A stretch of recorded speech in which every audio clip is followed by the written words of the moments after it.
காவிரியாற்றின் உயர்மட்ட பாலத்தை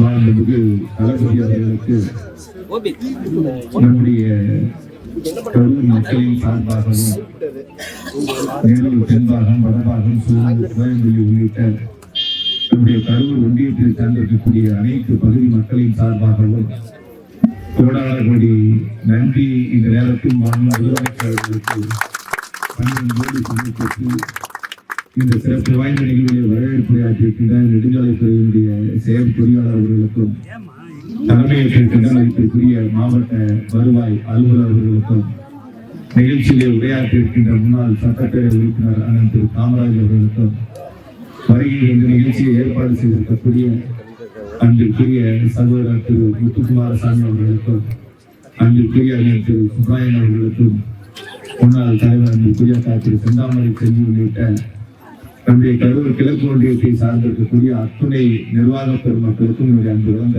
வணக்கத்தை அன்போடு தெரிவித்துக் கொண்டு பொதுவான கரூர் ஒன்றியத்தினுடைய கிழக்கு பகுதியை பொறுத்தவரை ஒரு தீவு போல அமைந்திருந்தன. நாம் திருச்சி செல்ல வேண்டும் என்றாலும் அல்லது நாம் கரூருக்கு செல்ல வேண்டும் என்றாலும் பஞ்சமாதேவி சென்று அங்கிருந்து அரசு தலைமை வழியாக கரூரை செல்லக்கூடியது நம்ம ஒரு தீவு போல் அமைந்திருந்த இந்த நம்முடைய கரூர் ஒன்றியத்தினுடைய கிழக்கு பகுதியை 101 கோடி ரூபாய் மதிப்பீட்டில் காவிரி ஆற்றின் குறுக்கே உயர்மட்ட பாலம் கட்டுவதற்கான நிதிகளை மாண்பு முதலமைச்சர்கள் வழங்கி அதை அடிக்கல் நாட்டி குறிப்பிட்ட காலத்திற்குள் முழுவதுமாக முடிக்கப்பட்டு இன்று முதலமைச்சருடைய திருக்கரங்களால் இந்த புதிய பாலத்தினை திறந்து வைத்திருக்கின்றார்கள். உள்ளபடியே ஒவ்வொருவருக்கும் ஒவ்வொரு நாள் மகிழ்ச்சியான நாளாக இருக்கும். இந்த நாள் எனக்கு எல்லையில்லா மகிழ்ச்சியான நாளாக மிக சிறப்பாக அமைந்திருக்கின்றன. நாம் தீவு போல் அமைந்திருந்த நம்முடைய பகுதியினுடைய வளர்ச்சியை மேம்படுத்துவதற்காக காவிரி ஆற்றின் குறுக்கே நெரூர் உணியூர் உயர்மட்ட பாலத்தோடு குறிப்பாக கோயம்பள்ளி மேலப்பாளையத்திலேயே ஏற்கனவே 15 கோடி ரூபாய் மதிப்பீட்டில் கட்டப்பட்ட உயர்மட்ட பாலம் கடந்த 5 ஆண்டுகளாக கடந்த காலங்களில் முன்னால் இருந்த ஆட்சியாளர்கள் அப்படியே கிடப்பில் இருந்ததை இணைப்பு சாலை எடுப்பதற்கு இப்ப மாண்பு முதலமைச்சர்கள் 11 கோடி ரூபாய் கூடுதலாக நிதிகளை கொடுத்து அந்த சாலை எடுக்கக்கூடிய பணிகள் இப்பொழுது தொடங்கி இருக்கிறோம்.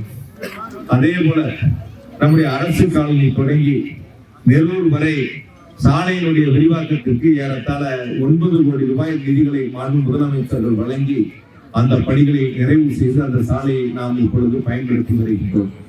குறிப்பாக நெரூர் தொடங்கி நம்முடைய திருமக்கூர் சென்றாலும் சோமூர் சென்றாலும் அல்லது கோயம்பள்ளி வழியாக 16 மண்டலம் வந்தாலும் சாலை மிக குறுகலாக இருக்கிறது. அந்த சாலை விரிவாக்கம் செய்ய வேண்டும். 2 பேருந்துகள் சென்றாலும் அல்லது 2 வாகனங்கள் சென்றாலும் ஒதுங்கி செல்வதற்கான சாலை வசதிகள் இல்லை என்பதை கருத்தில் கொண்டு நம்முடைய முதலமைச்சர் மாண்புமிகு தளபதி அவர்கள் ஏற்கனவே 9 கோடி 53 லட்சம் ரூபாய் நிதிகளை கொடுத்து சாலை விரிவாக்கத்திற்கான பணிகளை தொடங்கி இப்பொழுது நடைபெற்று வருகின்றன.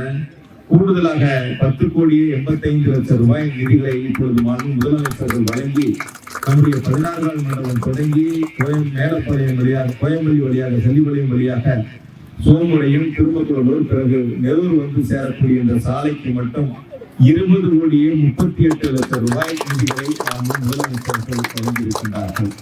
அது ஒரு அரசு, மக்களுக்கான அரசு, நம்முடைய தேவைகளை நிறைவேற்றக்கூடிய அரசு, நம்முடைய பகுதியினுடைய வளர்ச்சிக்கு தொடர்ந்து திட்டங்களை தரக்கூடிய அரசு மாண்பு முதலமைச்சர் தளபதியினுடைய அரசு, முத்துவேல் கருணாநிதி ஸ்டாலினுடைய அரசு என்பதை நம்முடைய கிழக்கு பகுதியினுடைய மக்கள் நெஞ்சார வாழ்த்திக் கொண்டிருக்கின்றார்கள். கலைஞர் மகளிர் உரிமை தொகை தொடங்கி விடியல் பயணம், நான் முதல்வன், புதுமை பெண், தமிழ் புதுவன், இல்லம் தேடி கல்வி, மக்களை தேடி மருத்துவம், 2 லட்சம் விவசாயிகளுக்கு மின் இணைப்பு, தாய் மாணவர் திட்டம், காலை உணவு திட்டம், தோழி தங்கும் விடுதி என தொடர்ச்சியாக வரலாற்று சிறப்புமிக்க திட்டங்களை தந்திருக்கின்ற நம்முடைய முதலமைச்சர் மாண்புமிகு தளபதி அவர்கள் நம்முடைய இந்த 5 ஆண்டுகளில் கரூர் மாவட்டத்திற்கு இதுவரை சுதந்திரம் பெற்ற காலம் முதல் இல்லாத அளவிற்கு 5000 கோடி ரூபாய் அளவிற்கான வளர்ச்சி திட்டத்திற்கான நிதிகளை தந்தவர் நம்முடைய முதலமைச்சர் மாண்புமிகு தளபதி என்பதை நாம் ஒரு கணம் நினைத்து பார்த்திட வேண்டும். எத்தனையோ பேர் வரலாம் போகலாம், சில பேர் வெற்றி விளம்பரங்களை செய்யலாம், சில பேர் வெற்றி வாக்குறுதிகளை கொடுக்கலாம், சில பேர் கவர்ச்சிக்காக அரசியல் களத்திற்கு வருகிறோம் என்று சொல்லலாம். ஆனால் நம்மில் ஒருவராக, நமக்குள் ஒருவராக, நம்மை வழிநடத்தக்கூடிய, நமக்கான திட்டங்களை தரக்கூடிய முதலமைச்சர் மாண்புமிகு தளபதி மு க ஸ்டாலின் என்பதை நம்முடைய பகுதி மக்கள் மனதிலே வைத்து வரக்கூடிய காலங்களில் முதலமைச்சர்களுக்கு உறுதுணையாக இருந்திட வேண்டும் என்று அனைவரிடத்திலும் அன்போடு கேட்டுக்கொண்டு இந்த பாலம் மட்டுமல்ல, இப்பொழுது உங்களுக்கு உறுதியை சொல்கின்றேன். மீண்டும் திராவிட மாடல் அரசு 2.0 அமையும். இரண்டாவது முறையாக முதலமைச்சராக மாநில தலைமையிடம் ஆட்சி பொறுப்பை ஏற்பார்கள். இரண்டாவது முறையாக ஆட்சி பொறுப்பை ஏற்றவுடன் நம்முடைய கரூர் ஒன்றியத்தினுடைய கிழக்கு பகுதியில் ஒரு புதிய தொழிற்சாலை கொண்டு வரப்பட்டு இங்கு இருக்கக்கூடிய அத்தனை மக்களுக்கு வேலை வாய்ப்பை உருவாக்கக்கூடிய வகையில் மிக சிறப்பான ஒரு தொழிற்சாலை அமையும் என்ற உறுதியை உங்களுக்கு அன்போடு நான் தெரிவித்துக் கொண்டு இந்த நிகழ்விலே பங்கெடுத்திருக்கின்ற அத்துணை நிர்வாக பெருமக்களுக்கும் அதே போல தாய்மார்களுக்கும் அன்புக்குரிய இளைஞர்களுக்கும் என்னுடைய அன்பு கலந்த நன்றியும் வணக்கத்தையும் அன்போடு தெரிவித்துக் கொண்டு வருகை என்று சிறப்பித்த உங்கள் அனைவருக்கும் மீண்டும் ஒரு முறை நன்றி. இந்நாள் மகிழ்ச்சியான நாள். பொன்னால் நமக்கு நம்முடைய முதலமைச்சர் தந்திருக்கின்ற ஒரு வரலாற்று சிறப்புமிக்க பாடத்தினை திறந்து வைத்திருக்கிறார்கள்.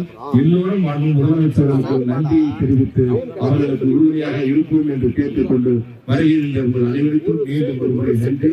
எல்லாருக்கும் நாங்கள் சாப்பாடு ஏற்படுத்தி கொண்டிருக்கோம். எல்லாரும் சேர்ந்து அவசியம் யாரும் சாப்பிடாம போகக்கூடாது. கட்டாயம் எல்லாரும் சாப்பிட்டு தான் போகணும். நன்றி.